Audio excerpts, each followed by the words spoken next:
बहुत समय पहले की बात है। एक नगर में एक राजा राज्य करता था, जो बहुत ही धार्मिक और परोपकारी था।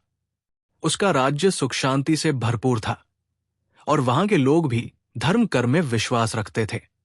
उसी नगर में एक ब्राह्मण परिवार रहता था। ब्राह्मण और उसकी पत्नी बड़े ही श्रद्धालु और भक्तिपरायण थे। वे नित्य पूजा पाठ करते और व्रतोपवास रखते थे। उनकी एक छोटी बेटी थी, जिसे वे बड़े लाड़ प्यार से पाल रहे थे। एक दिन अचानक नगर में एक भयानक महामारी फैल गई। छोटे बड़े सभी लोग चेचक नामक रोग से ग्रसित होने लगे। लोगों के शरीर पर लाल दाने निकल आते, बुखार तेज हो जाता और कई बार रोगियों की मृत्यु भी हो जाती। ये बीमारी इतनी तेजी से फैल रही थी कि लोग डर के मारे घरों से बाहर निकलने से कतराने लगे। नगर के सभी वैद्य और हकीम इस बीमारी का इलाज करने में असफल हो गए। राजा ने भी कई प्रयास किए, लेकिन कोई लाभ नहीं हुआ। हर ओर हाहाकार मच गया था। ब्राह्मण की पत्नी ने जब यह देखा तो उसने अपनी वृद्धा सास से पूछा, मां, ये कैसी बीमारी है? इससे लोग इतनी पीड़ा क्यों झेल रहे हैं?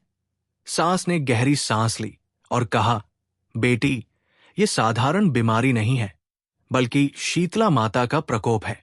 जब लोग माता का अपमान करते हैं, उनकी पूजा नहीं करते या नियमों का पालन नहीं करते, तो माता नाराज होकर इस तरह की महामारी फैलाती है।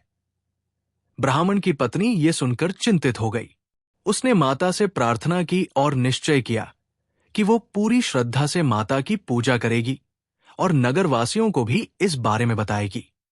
अगले दिन उसने उपवास रखा और माता की पूजा की।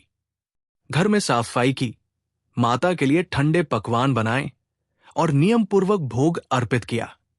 उसने दही, बाजरे की रोटी, चने की दाल और गुड़ से माता को प्रसन्न करने का प्रयास किया।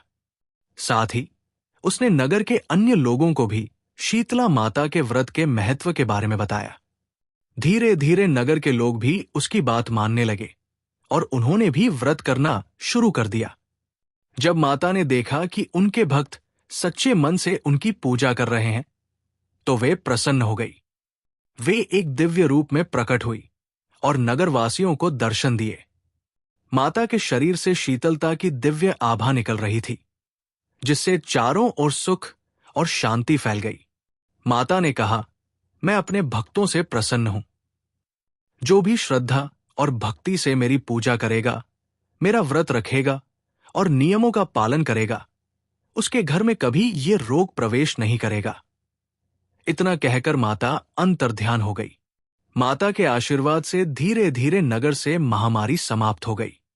लोग स्वस्थ होने लगे और नगर में फिर से खुशहाली लौट आई।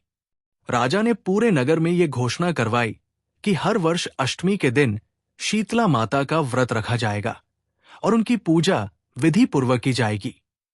तब से लेकर आज तक महिलाएं माता की पूजा करती हैं, व्रत रखती हैं और अपने परिवार की सुख समृद्धि के लिए प्रार्थना करती हैं।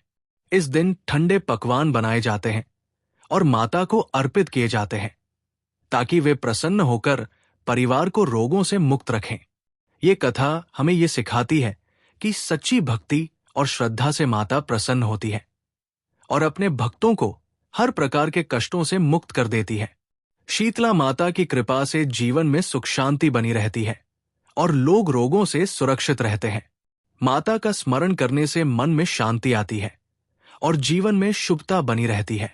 तो भक्तों, ये थी शीतला माता की कथा। अगर आपको पसंद आई हो तो वीडियो को लाइक, शेयर और हमारे चैनल को सब्सक्राइब करना न भूलें। जय शीतला माता।